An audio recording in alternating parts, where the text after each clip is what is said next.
In today's video, I'm going to teach you how to remove the Mailerlite logo from your emails and forms.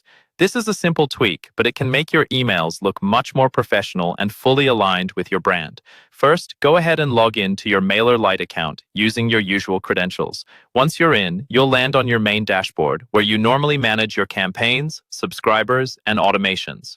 From here, you need to get into your account settings. Look toward the top right-hand corner of the screen.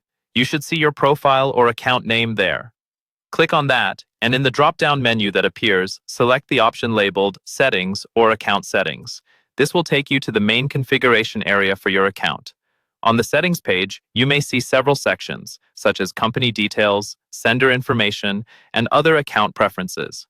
What you want to do now is scroll all the way down to the very bottom of this page. Don't worry if you pass other options on the way. We're not changing anything else right now. Near the bottom, you'll find a section specifically related to Mailerlite branding. This is where the platform controls whether or not its logo appears on your outgoing emails, forms, or landing pages that you create with Mailerlite. Inside this Mailerlite branding section, you'll see a toggle switch. When the switch is on or pushed to the right, that means the Mailerlite logo is being displayed. To remove the logo, simply click the toggle so it moves to the left. Visually, it should now look like it's turned off, often changing color or sliding position to indicate that it's disabled. After you've toggled the branding off, it's very important to save your changes.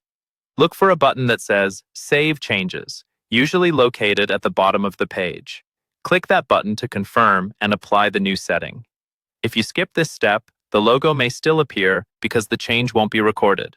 Once the page refreshes, your new settings are active.